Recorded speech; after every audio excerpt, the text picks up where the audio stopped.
Bismillahirrahmanirrahim. Assalamualaikum warahmatullahi wabarakatuh.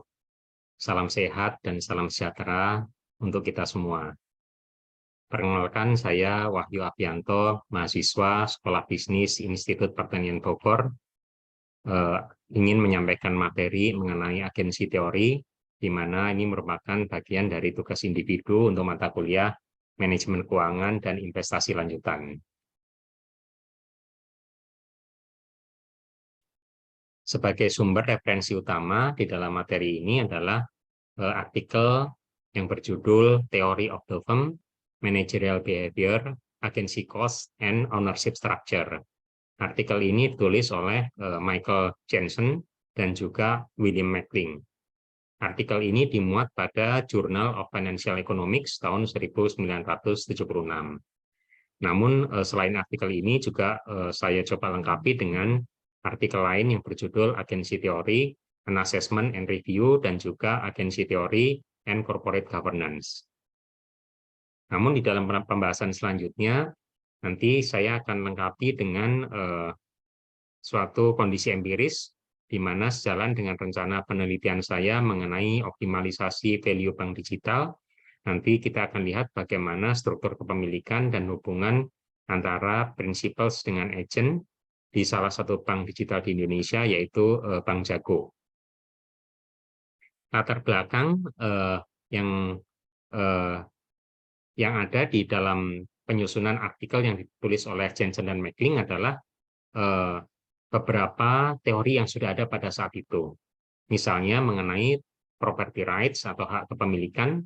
Dalam hal ini tentunya yang dimaksud adalah hak kepemilikan di dalam perusahaan atau klaim atas aset yang ada di dalam perusahaan tersebut, dan juga teori mengenai agensi atau keagenan, dan yang ketiga adalah teori mengenai finance atau keuangan.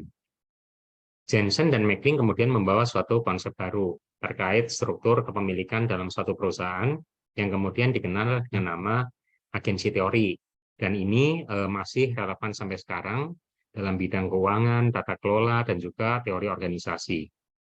Secara umum, ya, riset yang dilakukan oleh Jensen dan McLean membahas mengenai konflik kepentingan antara principals dan agent, atau principals bisa berarti owners dan juga agent bisa berarti managers. Ya, principals dalam hal ini mencakup investor, pemegang saham, dan kreditur yang memberikan pinjaman kepada perusahaan. Artinya pihak-pihak yang memberikan pendanaan kepada perusahaan oleh Jensen dan McLean dikategorikan sebagai principals, baik dia melalui equity sebagai pemegang saham maupun melalui pembiayaan sebagai kreditur. Nah, agensi teori ini membantu menjelaskan beberapa hal, ya. Misalnya, kita bisa memahami mengapa agen yang mengelola suatu perusahaan ini tentunya pendanaannya berasal dari kreditur dan juga berasal dari pemegang saham atau equity. Itu cenderung agen tadi memberikan value perusahaan yang lebih kecil dibandingkan jika agen tersebut menjadi owner. Yang berikutnya adalah mengapa kegagalan agen dalam memaksimalkan value perusahaan itu konsisten sempurna dengan efisiensi. Agensi teori juga membantu kita untuk memahami mengapa penawaran saham umum itu menjadi pilihan sumber pendanaan yang layak gitu, meskipun agen tidak memaksimalkan value dari perusahaan. Dan yang berikutnya, agensi teori juga membantu kita untuk memahami mengapa pendanaan melalui pinjaman diandalkan dengan keunggulan pajak dibandingkan dengan equity. Dan juga kita jadi bisa memahami dengan agensi teori ini mengapa saham preferen perlu diterbitkan. Nah, berikutnya juga agensi teori ini membantu menjelaskan kenapa diperlukan laporan akuntansi, dan ini juga harus diaudit oleh auditor independen, ya, untuk memastikan akurasinya, akurasi laporan keuangan tersebut untuk kepentingan kreditur dan kepentingan pemegang saham. Selain itu juga agensi teori membantu menjelaskan mengapa kreditur itu memberikan batasan-batasan atau covenants terhadap aktivitas perusahaan yang membatasi perilaku agen di dalam mengambil keputusan atau bertindak. Dan juga agensi teori akan membantu menjelaskan mengapa beberapa industri itu memiliki karakter pengelolaan oleh owner, di mana sumber pendanaan lain itu bukan berasal dari equity, tapi berasal dari pinjaman. Dan juga kita bisa memahami dengan agensi teori ini mengapa industri dengan aturan ketat, misalnya bank atau public utilities, itu memiliki debt to equity ratio yang lebih tinggi dibandingkan dengan industri lainnya. Dan yang terakhir, agensi teori juga membantu menjelaskan mengapa analis pasar modal itu tetap dianggap produktif meskipun tidak meningkatkan keuntungan dari portofolio investor. Nah, di dalam artikel yang disusun oleh Jensen dan McLinch ini, ya, berangkat dari teori of the firm, di mana pada masa itu teori of the firm itu tidak menjelaskan teori dari perusahaan, namun lebih menjelaskan teori dari perilaku pasar, di mana perusahaan adalah menjadi aktor utamanya.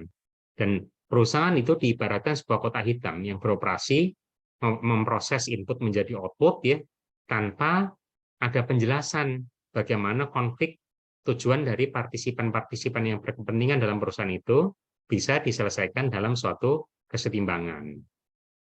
Selain itu, terkait dengan masalah property rights atau hak kepemilikan, ya, ini property rights ini mencakup bagaimana biaya dan penghargaan akan dialokasikan di antara partisipan di dalam perusahaan. Dan ini tentunya nanti akan secara lebih jelas tertuang pada kontrak gitu, di mana perilaku agent dalam organisasi perusahaan sangat tergantung bagaimana bunyi di dalam kontrak tersebut. Dan dalam riset Jensen dan McLinch ini fokusnya adalah pada property rights yang berdampak pada perilaku sebagaimana tertuang di dalam kontrak antara principals dengan agent. Di sini Jensen dan McLinch mendefinisikan mengenai agency relationship, di mana adalah yang dimaksud dengan agency relationship ini sebuah kontrak di mana seseorang atau beberapa orang yang bertindak sebagai principals, ya, itu memberikan penugasan kepada orang lain sebagai agent, ya, untuk menjalankan fungsi, ya, atau bertindak, ya, sebagai mewakili principals, di mana diberikan kewenangan untuk mengambil keputusan, ya, yang dapat dilakukan oleh agent. Nah, ini adalah definisi dari agency relationship yang dibuat oleh Jensen dan McLinch. Nah, konsekuensi dari penugasan ini, principals memberikan penugasan kepada agent, ya, konsekuensi dari kerjasama ini akan memunculkan agency cost, ya, di mana mencakup setidaknya 3 hal. Ya, yang pertama adalah biaya pengawasan oleh principals. Jadi principals ini perlu mengawasi agent dan di situ muncul kemudian cost. Yang kedua adalah biaya yang dikeluarkan untuk menjamin agar agent tidak melakukan tindakan tertentu yang akan bisa merugikan prinsipal gitu, atau disebut sebagai bonding cost. Dan yang ketiga adalah, ya, penurunan tingkat kesejahteraan prinsipal, ya, karena di dalam agency relationship ini bisa jadi apa yang seharusnya diinginkan oleh prinsipal ternyata keputusan oleh agent berbeda. Gap-nya ini yang disebut sebagai residual loss. Nah, yang berikutnya, Jensen dan McLinch menjelaskan bahwa perusahaan adalah berhubungan kontrak-kontrak antar individu-individu, di mana semuanya memiliki hak klaim di dalam aset dan cash flow perusahaan tersebut. Nah, jadi cara pandang yang demikian maka membuat jelas bahwa perusahaan itu tidak dapat dianggap sebagai satu individu tunggal. Namun, bisa dilihat bahwa perusahaan itu akan berperilaku seperti pasar. Nah, di sini kalau kita lihat lebih dalam lagi bagaimana perilaku agent, ya, ketika agent, ya, adalah juga sebagai pemegang saham atau owner dengan kepemilikan 100%, ya, dan tidak ada pihak lain yang menjadi pihak yang mendanai perusahaan, maka agent akan berperilaku untuk memaksimalkan value dan kekayaan untuk perusahaan. Namun ketika agent, ya, meskipun tetap sebagai sekaligus owner, namun kepemilikannya berkurang dari 100%, maka agent menjadi tidak maksimal dalam meningkatkan value perusahaan, ya, karena agent akan mengambil manfaat untuk meningkatkan value pribadinya berupa reputasi, networking, dan sebagainya, ya. Nah, ini adalah contoh bagaimana hubungan principals dan agents dalam bentuk badan hukum di Indonesia. Di mana kalau kita lihat di sini sesuai dengan definisi dari Jensen dan McLinch, principals itu mencakup pihak yang mendanai perusahaan dalam bentuk saham atau pemegang saham, di mana ada pemegang saham preference, majority, dan minority, dan juga pihak yang mendanai perusahaan dalam bentuk pinjaman atau berupa kreditur. Ini adalah kelompok principals atau owners. Yang di satu sisi adalah agent atau managers. Di dalam bentuk badan hukum Indonesia, maka agent atau managers ini terdiri dari dewan komisaris dan direksi, khususnya dalam bentuk badan hukum perusahaan terbatas. Nah, ini adalah contoh ownership structure dalam suatu perusahaan. Ini sumbernya dari prospektus penambahan modal melalui hak memesan efek terlebih dahulu, yang kedua pada Bank Jago tahun 2021. Nah, ini kalau kita lihat di sini, kepemilikan Bank Jago itu dimiliki oleh beberapa perusahaan juga individu. Ada mungkin 3 klasifikasi lah kalau boleh kita sebut seperti itu. Yang pertama adalah Sugito Waluyo. Ya, Sugito Waluyo ini memiliki kepemilikan terhadap perusahaan ya kurang lebih 13,35% melalui Ares Wonder Group dan juga kemudian melalui Welltrack Technology Limited. Namun kita jangan lupa bahwa walaupun memiliki 13,35%, Pak Sugito Waluyo ini beliau juga memiliki saham melalui Northstar Group ya kepada PT Aplikasi Karya Anak Bangsa atau Gojek, di mana melalui PT Dompet Karya Anak Bangsa menguasai 22,16% Bank Jago. Artinya total gabungannya kurang lebih 35% lebih yang dimiliki oleh Pak Sugito Waluyo. Nah, yang berikutnya adalah ya, Pak Sugito Waluyo ini kalau kita lihat dia tipikalnya adalah angel investor. Jadi beliau benar-benar memposisikan diri sebagai principals. Ya, berbeda dengan partnernya dalam hal ini adalah Pak Jerry Eng. Beliau melalui PT Metamorphosis Ecosystem Indonesia menguasai 37,65% saham dari Bank Jago. Ya, dan di sini beliau selain sebagai principals, beliau juga memposisikan juga sebagai agent. Beliau menjabat sebagai komisaris utama dari Bank Jago. Nah, yang berikutnya adalah masyarakat, atau di sini menjadi pemegang saham yang termasuk kategorinya mungkin minoritas. Ya, kepemilikan masyarakat adalah 26,41%. Yang menarik adalah harga saham Bank Jago ini sedemikian tingginya sehingga kalau kita lihat price to book value-nya itu lebih dari 20 kali. Sementara bank-bank besar ya yang sudah lebih mapan atau bank sistemik itu price to book value-nya masih di bawah 5 kali gitu.